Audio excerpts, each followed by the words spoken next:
Bonjour tout le monde et bienvenue pour une nouvelle vidéo jeu de cartes TCG sur la chaîne jeu de Dice Story. Je suis KFR. Aujourd'hui nous allons parler de Lorcana, le jeu de cartes à collectionner de chez Disney, puisque j'ai commencé enfin à faire des tournois compétitifs sur Lorcana. Ça fait longtemps que je voulais faire des vidéos sur Lorcana sur cette chaîne, mais je me sentais pas légitime parce que je ne faisais pas de compétitif.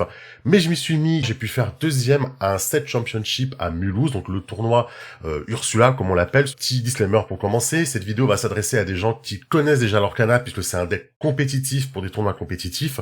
Je vais pas du tout expliquer les règles du jeu ou les termes que je vais utiliser, je suis désolé. Si jamais Lorcana ça vous semble vous intéresser, si vous découvrez avec cette vidéo, je ne saurais trop vous recommander d'aller voir une chaîne comme celle de Ketal par exemple, que je mettrai en description pour vous apprendre un petit peu les bases du jeu. Donc ce deck, c'est un deck, alors Blue Steel comme on dit de manière internationale, en français c'est Saphir Acier, donc bleu gris, qui se base, vous connaissez sûrement la mécanique, avec on s'accélère pour avoir plus d'encre, Flaversham va piocher énormément, et on termine avec Tamatoa, Ariel et le sous-fétiche.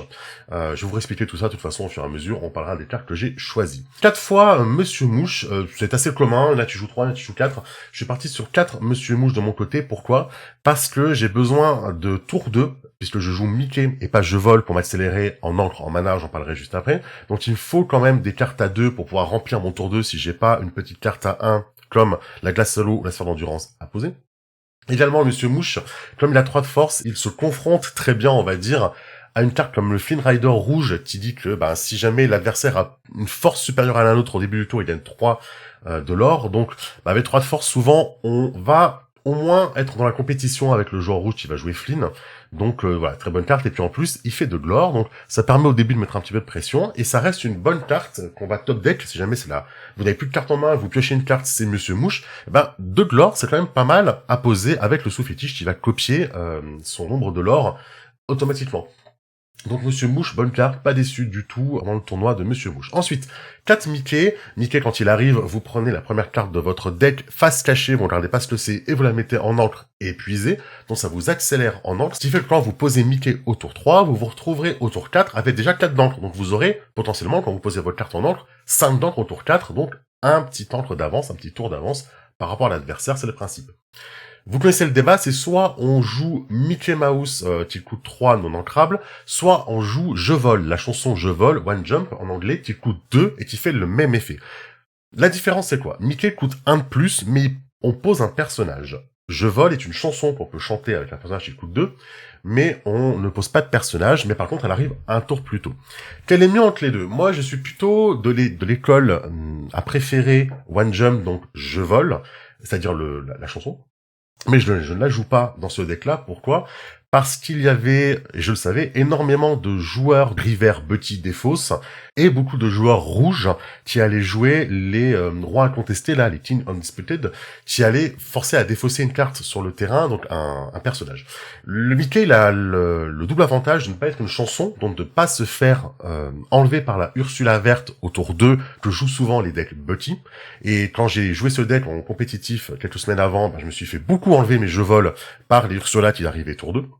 Donc la carte était défaussée, je la jouais pas, et du coup j'étais bien embêté. Alors que Mickey, n'étant pas une chanson, il ne se fait pas défausser.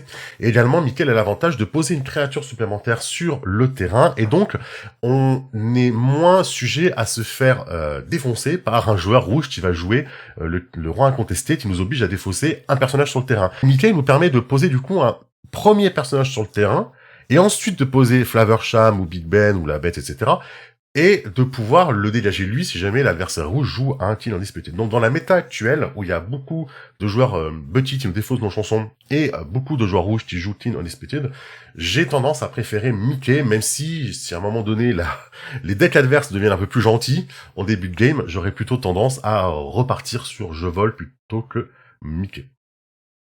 Ensuite, Dolorance, donc ça c'était un petit peu la petite surprise que j'ai voulu ajouter. Je sais qu'il y en a beaucoup qui jouent Arges, c'est ça, Arges, le Cyclope qui est ici, qui coûte 2, qui est 4-1. Alors pourquoi j'ai préféré jouer des Laurence à 3 plutôt que des Argès à 2? Dans la méta que j'avais en face de moi, il y aurait sûrement beaucoup de Betty, beaucoup de Steelsong, donc des decks qui allaient jouer Perdu dans l'hiver, qui infligent 2 points de dégâts et qui font piocher.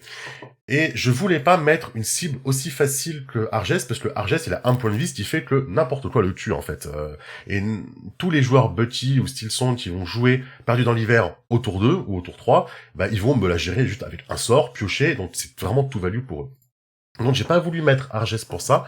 Du coup j'ai cherché une autre carte qui pouvait faire aussi pas mal de dégâts, et Laurence s'est imposé, puisqu'en fait Laurence, quand il n'a pas de dégâts sur lui, il est 4-4, il est pas 0-4, il a plus 4 tant qu'il n'a pas de dégâts. Et dès qu'il a un dégât sur lui, il passe 0-4. Donc c'est une carte qui va déjà l'aurer à 2, donc comme mouche, c'est très très bon au top deck. On va top deck lui, on le pose, tour suivant, on fait 2 points avec lui, et si on a le sous-fétiche, on fait 2 points, donc c'est très intéressant. Et également, 4 de force, c'est très bon pour aller chercher les 6 sous rouges, les petites 6 sous à 3, qui ont 4 de vie, et qui ont souvent plein de force, parce que vous avez plein de cartes dans la main. Ça permet aussi d'aller taper les châteaux adverses, vous savez, les lieux, qui sont très très anti-tinants dans ce deck. Donc, Laurence, pour moi, était plutôt pas mal, puisqu'il permettait à la fois d'encaisser des dégâts et de la 4 points de vie, de pas être sensible quand on pose à des cartes comme Medusa, etc., qui défaussent des cartes qui ont 3 de force ou moins. Ensuite, une belle, alors j'ai une belle, une Ariel, alors je vais les mettre ensemble, parce qu'elles font à peu près la même chose. Le principe de belle et d'Ariel, c'est de la poser, qu'elles aient 5 de l'or avec leur capacité, et de pouvoir les copier avec le sous-fétiche. Le bon côté avec belle, c'est qu'elle ne coûte que 4, et qu'elle est ancrable, c'est un vrai avantage, ça, mine de rien. Le désavantage de Belle, c'est qu'en fait, elle n'a que 2 de force, ce qui fait qu'elle se fait gérer par beaucoup de gestion actuelle, notamment du rouge, et le rouge est très présent actuellement dans les decks, et voilà, elle se fait gérer très facilement par plein de choses. Donc, j'ai pas voulu partir sur 2 Belles à cause de ça. J'ai quand même voulu mettre une Ariel parce que je savais qu'il y avait beaucoup de rouge potentiellement dans le tournoi où j'étais. Et Ariel est très difficilement gérable par la couleur rouge, puisqu'elle est hors d'atteinte, on ne peut pas la viser, hein, elle peut pas se prendre par le gris, elle peut pas se prendre un sur 20 Zeus, elle peut pas se prendre une Médusa, etc. Donc Ariel est assez difficile à gérer pour la couleur rouge quand on la pose. Si on ne l'incline pas, c'est assez difficile pour lui de la gérer, même pour le gris d'ailleurs. Là où Belle, c'est un peu plus facile de la gérer, en fait, parce qu'elle n'est pas protégée. Donc j'ai voulu plutôt partir sur une Belle, une Ariel. Il y en a qui jouent 2 Belles, il y en a qui jouent 2 Ariel. Une Belle, une Ariel, j'aime bien, pour l'instant. Si jamais je devais faire tomber un peu mon nombre de non-ancrables, et j'en ai besoin, j'en aurais certainement une Ariel, mais pour l'instant j'aime bien jouer avec, c'est une carte que j'aime bien. Donc je reste sur une Belle, une Ariel, mais bon, 2 Belles, c'est très bien, surtout que c'est ancrable. 4 Flavorsham, c'est classique, hein, quand vous posez Flavorsham ou quand vous l'envoyez à l'aventure, n'oubliez pas que vous faites un de l'or, évidemment. Vous pouvez casser un de vos objets et piocher 2 cartes. On joue plein d'objets qui sont là juste pour ça, c'est génial. Big Ben, donc x4, Big Ben, non seulement il est hors d'atteinte, il ne se prend pas les perdus dans l'hiver, il ne se prend pas les Zeus, il ne se prend pas les gestions, donc excellente carte pour ça.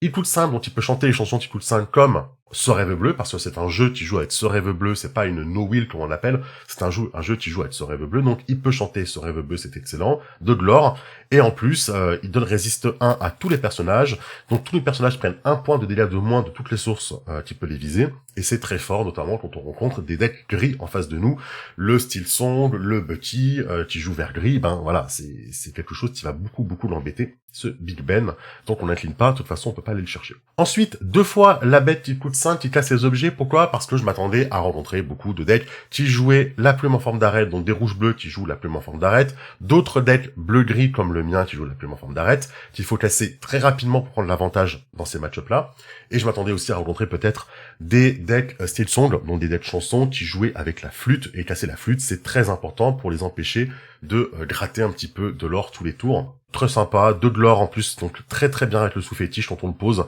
on peut tout activer le sous-fétiche et faire 2 points de l'or, donc c'est plutôt bien cette bête. Ariel, j'en ai parlé, 4 fois la fée clochette, pour moi elle est indispensable la fée clochette. Quand vous la posez, elle fait 1 dégât à toute la table adverse, donc elle va gérer les cartes comme Betty, qui a un point de vie et qui n'est jamais incliné par l'adversaire pour pas qu'on puisse aller le taper. Donc comme ça, elle permet de gérer Betty quand elle arrive, elle permet de faire un petit point de dégâts en plus à tout le monde quand elle arrive, donc ça peut bien se comboter avec Tuon la bête pour faire 3 points de dégâts à toute la table. Et en plus, quand elle gère une carte adverse, quand elle détruit une carte adverse, elle va mettre 2 dégâts où vous voulez. Et ça aussi c'est très fort de pouvoir casser une carte et ensuite en répercussion mettre 2 dégâts sur une autre carte. Si elle a pris en plus un dégât avant, qu'elle a 3 points de vie, on peut la gérer comme ça. Donc la fée clochette, moi je l'adore. Elle est ancrable, elle fait 2 de l'or. Vraiment, elle a aucun défaut, elle est vraiment super. Donc je la joue en x4. Et enfin, 3 Tamatoa, c'est le gros finish que vous connaissez. Je joue pas en x4 histoire de faire un petit peu de place, mais le x4 peut clairement s'envisager dans les decks. Là-dessus, il y a aucun souci. Ensuite, les actions, j'ai une fois allumé les mèches. Allumer les mèches, ce n'est pas ancrable. Pour 1, on inflige 2 dégâts à une créature en face. C'était clairement pour Diablo et pour Flynn, de pouvoir les gérer le plus rapidement possible. Même chose avec Baboom qui lui coûte 2 parce que lui est ancrable. C'est la différence avec allumer les mèches, sauf que lui peut aussi viser les lieux. J'ai fini par enlever allumer les mèches et rester sur 3 Baboom et je pense que ça va suffire. De libérer les titans, franchement, je les enlèverai pas parce qu'il y a beaucoup de lieux anti-titanants actuellement dans la méta, notamment le château violet qui est une plaie. Il peut aussi y avoir la crit, je crois, chez les verts pour leur ajouter des petits points de vie à leur personnage. Donc libérer les titans x2. Au pire des cas, si ça vous sert pas, vous le mettez en encre. Mais il y a même le Styxon là qui peut jouer la Terre des Lions. C'est pas perdu. C'est une carte. Si c'est un match-up qui peut être utile, vous la gardez. Et moi, clairement, ça m'a fait gagner une partie contre le violet parce que je l'ai gardé au mulligan au début. Et si jamais ça vous sert pas, vous la mettez en encre. Voilà, tout simplement. Au niveau des chansons, 2 sur 20 Zeus, pas aussi fort que je l'aurais pensé. Très franchement, je m'attendais à plus en avoir besoin, et très souvent il m'a collé à la main, et très souvent je l'ai même défaussé sur ce rêve bleu. Donc vous le verrez, mais je vais même passer à 1 sur 20 Zeus, parce que je pense qu'avec le Argès, on va peut-être avoir moins besoin de sur 20 Zeus. De libérer, délivrer, c'est une gestion, vous pouvez le chanter, ça c'est très bien aussi, et ça met un personnage adverse dans son encre, très utile pour des cartes qu'on n'arrive pas à gérer, donc notamment le Tamatoa de l'adversaire par exemple, ou la Cendrillon à 7 grise, que joue peut-être des fois les Steel Song, très difficilement gérable, et ça se fait gérer avec libérer et délivrer. Ça peut permettre aussi de gérer un peu rapidement un Robin qui arrivait trop vite, enfin ce genre de choses quoi. Voilà. 4 rêves bleus, je suis plutôt encore de l'école à jouer rêve bleu. Une carte qui permet du coup de défausser la main des 2 joueurs et de repiocher 7. Il y a pas mal de decks qui aujourd'hui, en cette couleur-là, en gris bleu, commencent à l'enlever, l'enlèvent et mettent d'autres cartes de pioche ou de reveal à la place, mais je suis encore dans les types rêve bleu de mon côté. Tuons la bête, c'est aussi chantable, on peut chanter évidemment rêve bleu, le but c'est vous poser rapidement Big Ben ou la bête et vous pouvez chanter rêve bleu avec quoi, donc c'est assez fort.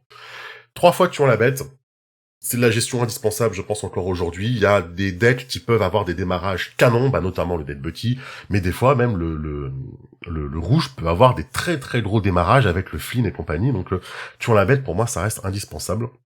Même si c'est non ancrable, c'est un peu le bouton d'urgence. Et ensuite, les objets classiques, 4 fois Glace à l'eau, quand vous la posez, vous piochez, et ensuite vous la cassez avec Flavorsham pour repiocher 2 cartes, vous la ramenez avec Tamatoa, et au pire des cas, Glace à l'eau, ça peut permettre de soigner vos personnages. Par exemple, Monsieur Mouche, vous pouvez le soigner avec votre Glace à l'eau si jamais vous n'avez pas de Flavorsham dans la main. Ça peut soigner votre Laurence pour qu'il récupère 4 d'attaque, ça peut être très fort, ça peut surprendre même des fois, les gens l'oublient. Ça peut soigner votre fée clochette pour ensuite continuer d'aller gérer les cartes, donc voilà, vraiment Glace à l'eau, c'est incroyable. Fin d'endurance, c'est la même chose, vous la posez, vous piochez 1, vous la cassez avec le Flavorsham, vous piochez 2, etc. Et en plus, je m'en suis servi 2 fois pour donner le rempart, donc je l'ai défaussé, j'ai payé 1 pour donner rempart à Laurence, par exemple, pour protéger une Ariel. Donc très très utile. La plume en forme d'arête, ça coûte 4, vous l'activez, vous mettez une des cartes de votre main sans la révéler à l'adversaire. Attention, c'est pas quand vous posez en encre tous les tours, parce que vu que vous pouvez poser une carte non ancrable avec, vous n'êtes pas obligé de montrer à l'adversaire la carte que vous mettez dans l'encre, et ça vous accélère en encre. Et 2 fois le sous-fétiche, je rappelle le sous-fétiche, ça coûte 7, c'est très cher, mais quand vous l'inclinez, vous payez 2, vous copiez le lore d'une carte. Donc si votre Tamatoa est à 4, vous gagnez 4 de lore juste en inclinant et en payant 2 votre sous-fétiche. Votre Ariel, votre Belle vont vous donner 5 points de lore, etc. C'est souvent comme ça qu'on fait des gros finishes avec ce deck. 17 non ancrables, je pensais que ça passerait, c'est malheureusement pas passé sur 2 parties, dont une en finale, où je me retrouve à avoir que des cartes non ancrables au tour 4. Et ce deck-là, il commence à faire de la magie au tour 5, avec Big Ben, avec ce rêve bleu, et je me suis retrouvé bloqué à 4 d'encre 2 fois, sur 2 parties différentes. Donc très frustrant, et je pense qu'il va falloir descendre à au moins 16. Une ça peut faire une grosse différence. Une carte non ancrable de moins, je pense que ça peut faire une grosse différence. Du coup, quelle est aujourd'hui la version que je vais amener au prochain tournoi Ursula du week-end prochain? Je suis passé à 3 Argès, au lieu d'avoir les 2 Lawrence et un Allumer les mèches que j'ai enlevé pour ajouter un Argès. J'aime beaucoup Lawrence, vraiment, j'aime énormément Lawrence, mais comme dit, le slot à 3, bah, soit j'ai envie de poser Mickey pour m'accélérer, soit j'ai envie de poser la plume pour m'accélérer, donc finalement, bah, Lawrence, je m'en sers surtout en milieu fin de partie, et c'est des fois un peu trop tard. Donc du coup, nouvelle version avec Argès, surtout que l'Argès, bah, comme il a 4 d'attaque, et il me permettra d'aller chercher peut-être des lieux, également les 6 sous, hein, c'était l'objectif à la base, du coup d'enlever aussi une chanson, donc un chanson d'un sur 20 Zeus, j'en enlève un, pour pouvoir me faire de la passe. Je me dis qu'Argès peut peut-être faire un peu le même effet avec cette 4 de force. Et avec cette place en plus, j'ai rajouté un Hercule. J'ai vu qu'Hercule était pas mal joué le week-end dernier au gros tournoi qu'il y a eu aux États-Unis, là, au Texas, je crois, c'était. Donc, envie de le tester. Alors, je pense qu'il faudrait que je le mette en x2. Pour vraiment pouvoir faire un vrai test de cette carte, il faudrait qu'elle soit en x2.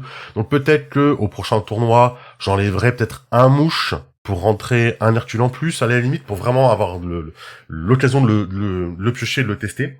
Pourquoi pas. Après, Hercule pourrait sauter pour un 4e Tamatoa, bien évidemment. Là, c'est vraiment un des petits peaufinages. J'ai envie de tester pour voir, vu qu'il est rempart, il peut permettre de protéger Ariel ou Belle, comme je disais la dernière fois, hein, quand je claquais la sphère d'endurance sur Lawrence pour leur donner rempart pour protéger Ariel ou Belle. Et ben en fait, Hercule, il fait ça déjà tout seul lui-même. Alors ça coûte un poil plus cher, mais c'est une seule carte au lieu de 2. Donc pourquoi pas Hercule? Je vais le tester et je vous dirai ce que j'en pense. On reste sur 3 Baboum, de libérer les titans. Les chansons, c'est les mêmes, sauf 1 sur 20 Zeus en moins. Les objets, ça bouge pas, c'est le nombre fétiche, hein, je crois que 14. Tout le monde est à peu près sur 14. À tester, je vous ferai un retour si ça vous a plu, en tout cas, pour ce deck. Je vous remercie d'avoir regardé cette vidéo, je vous dis à très bientôt pour d'autres vidéos sur les TCG, le monde merveilleux des jeux de cartes à collectionner. À bientôt.